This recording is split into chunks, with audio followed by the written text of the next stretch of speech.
வேட்டி பிரச்சினைக்கு நிரந்தர தீர்வு காண நடப்பு கூட்டத்தொடரிலேயே சட்ட திருத்தம் கொண்டு வரப்படும் என்று முதலமைச்சர் ஜெயலலிதா உறுதியளித்துள்ளார். இது குறித்த கூடுதல் தகவல்களை தருகிறார் நமது செய்தியாளர் பாஸ்கர். பாஸ்கர், சட்டப்பேரவையில் இந்த வேட்டி பிரச்சினை குறித்து எழுப்பப்பட்ட விவாதம் குறித்து கூடுதல் தகவல்களை சொல்லுங்க பாஸ்கர். சட்டப்பேரவையில் தமிழக முதலமைச்சர் ஜெயலலிதா 110 விதியின் கீழே ஒரு அறிவிப்பை வெளியிட்டுள்ளார். வேட்டி கட்டி சென்றதுக்காக உயர்நீதிமன்ற நீதிபதிக்கும் இரு வழக்கறிஞர்களுக்கும் அனுமதி மறுக்கப்பட்ட சம்பவத்துக்கு கடும் கண்டனம் தெரிவித்திருக்காரு. வேட்டி கட்டி சென்றதுக்காக அனுமதி மறுக்கப்பட்டது தமிழர்களுடைய நாகரிகத்தையும் பண்பாட்டையும் அவமானத்துக்குள்ளாக்கும் செயல் என்று குறிப்பிட்டிருக்காரு. இது தொடர்பாக தமிழக சட்டமன்றத்தில் பல்வேறு சட்டமன்ற உறுப்பினர்களுடைய கவன ஈர்ப்பு தீர்மானம் நடைபெற்றதாகவும் அதில் பல்வேறு உறுப்பினர்கள் கோரிக்கைகளை முன்வைத்ததாகவும், குறிப்பாக திராவிட முன்னேற்ற கழகத்தினுடைய சட்டமன்ற உறுப்பினர் மு.க. ஸ்டாலின் அவர்கள் இந்த பிரச்சனைக்கு தமிழக அரசு உடனடியாக நடவடிக்கை எடுக்க வேண்டும் என்று கோரிக்கை வைத்திருந்தார். இதை குறிப்பிட்டு பேசிய தமிழக முதலமைச்சர் ஜெயலலிதா 2010-2011 ஆண்டு அப்போது சட்டமன்ற உறுப்பினர் அதிமுக சட்டமன்ற உறுப்பினர் சென்னையில் உள்ள பல்வேறு கிளப்புகளில் வேட்டி கட்டி சென்றதுக்காக அனுமதி மறுக்கப்படக்கூடிய சம்பவங்கள் நடைபெற்று வருவதாகவும் இதற்கு நடவடிக்கை எடுக்க வேண்டும் என்று கோரிக்கை முன்வைத்தார். அப்போது துணை முதல்வராக இருந்த மு.க. ஸ்டாலின், நீங்க இந்த கூட்டத்தொடர் முழுவதுமே வேட்டி கட்டி வர தயாராக உள்ளீர்களா என்ற கேள்வியை முன்வைத்தார்.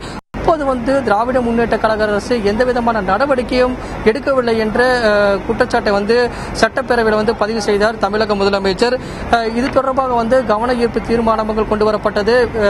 சட்டப்பேரவைக்கு வெளியேயும் பல்வேறு தலைவர்கள் பல்வேறு கருத்துக்களை முன்வைத்தனர். இது குறித்து சட்ட நிபுணர்களுடனும் ஆலோசித்த பின்னர் இது குறித்து விளக்கம் கேட்டு அந்த கிளப்புக்கு நோட்டீஸ் அனுப்பப்பட்டுள்ளதாகவும் அந்த கிளப்புகள் அவர்களுக்கு என்று விதிகள் அமைத்து அதன்படி நடவடிக்கைகள் எடுத்து வருவதாகவும், குறிப்பாக ஆடை விவகாரத்தில் பார்க்கும்போது அந்த விதிகளில் வேட்டியை பற்றி எந்த விதமான தகவல்களும் இல்லை என்று தமிழக முதலமைச்சர் குறிப்பிட்டார். அதாவது நாகரிகத்தினோட அடையாளமாக விளங்கக்கூடிய உடைகள் கண்ணியமில்லாத உடைகள் என்று மட்டும்தான் குறிப்பிடப்பட்டிருக்கிறது. அது மட்டுமில்லாமல் ஹவாய் செப்பல்கள் அணிந்து வரக்கூடாது என்ற போன்ற தகவல் மட்டும்தான் இருக்கிறது. வேட்டியை பற்றி எந்த தகவலும் இல்லை என்று குறிப்பிட்டார். இருந்தபோது சங்கங்களுடைய பதிவுகளுடைய அதிகாரியினுடைய ஆலோசனைப்படி அவர்களுக்கு டிஎன்சிக்கு நோட்டீஸ் அனுப்பப்பட்டிருக்கிறதாகவும், இந்த வேட்டி பிரச்சனைக்கு நிரந்தரமான தீர்வு காணப்படும் வகையில் இந்த சட்டமன்ற கூட்டத்தொடரிலேயே ஒரு சட்ட முன்வடிவு கொண்டு வரப்பட்டு நிறைவேற்றப்படும் என்று தமிழக முதலமைச்சர் ஜெயலலிதா தெரிவித்திருக்காரு. அது மட்டுமல்லாமல் இந்த சட்டத்தின்படி நடக்காமல் இருக்கக்கூடிய சங்கங்களுடைய அனுமதியை ரத்து செய்யும் நடவடிக்கைகள் கூட தமிழக அரசு ஈடுபடும் என்று தமிழக முதலமைச்சர் விதியை 110 கீழே தெரிவித்திருக்காரு. அல்தாப் பாஸ்கர், இது மட்டும் இல்லாமல் இந்த வேட்டி கட்டி செல்வோருக்கு அனுமதி மறுக்கும் இந்த கிளப்புகள், இந்த மால்கள் மீது என்ன மாதிரியான நடவடிக்கைகள் எடுக்கப்படும்? இது குறித்து முதலமைச்சர் ஏதேனும் அறிவிப்பு வெளியிட்டிருக்காங்களா? சட்ட நிபுணர்களுடன் கலந்து ஆலோசித்து தான் அந்த டிஎன்சிஏ உடைய கிளப்புக்கு இப்போ தற்போது நோட்டீஸ் அனுப்பப்பட்டிருக்கிறது விளக்கம் கேட்டு. அது மட்டும் இல்லாமல் சட்ட முன்வடிவு கொண்டு வரப்பட உள்ளது. அதாவது இந்த வேட்டி விவகாரத்துக்கு நிரந்தரமாக தீர்வு காணப்படும் வகையில். ஏன்னா அந்த டிஎன்சிஏ அந்த கிளப்ல மட்டும் இல்லாமல் சென்னையில் இருக்கக்கூடிய பல்வேறு கிளப்புகள்லையும் வேட்டி கட்டி சென்றால் அனுமதி மறுக்கக்கூடிய சம்பவங்கள் தொடர்ந்து நடைபெற்று வருகிறது. இதற்காக தான் இந்த சட்ட முன்வடிவு கொண்டு வரப்பட உள்ளது. இந்த சட்ட முன்வடிவு நிறைவேற்றப்பட்ட பிறகு அந்த சட்டத்தை பின்பற்றாத கிளப்புகள் மீது நடவடிக்கை எடுக்கப்படும். அந்த சங்கங்களுடைய அனுமதி கூட ரத்து செய்யப்படும்.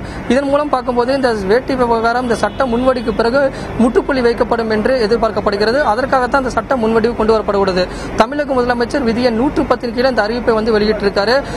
சட்டமன்றத்திலேயும் பல்வேறு உறுப்பினர்களும் கோரிக்கை வைத்தனர். சட்டமன்றத்துக்கு வெளியே பல்வேறு தலைவர்களும் இந்த வேட்டி விவகாரத்துக்கு தமிழக அரசு உடனடியாக நடவடிக்கை எடுக்க வேண்டும் என்று பலத்த கோரிக்கை வைத்தனர். இதை ஏற்றுதான் தமிழக முதலமைச்சர் சட்ட நிபுணர்களுடன் கலந்து ஆலோசித்து முதல் கட்டமாக கிளப்புக்கு நோட்டீஸ் அனுப்பியிருக்காரு. சட்ட முன்வடிவு கொண்டு வரன்னு சொல்லி 110 விதியின் கீழே அறிவிப்பை வெளியிட்டிருக்காரு. சட்ட முன்வடிவு கொண்டு வந்த பிறகு அதை பின்பற்றாத சங்கங்களுக்கு அனுமதி ரத்து செய்யப்படும் என்ற அறிவிப்பையும் தமிழக முதலமைச்சர் ஜெயலலிதா அறிவித்திருக்காரு.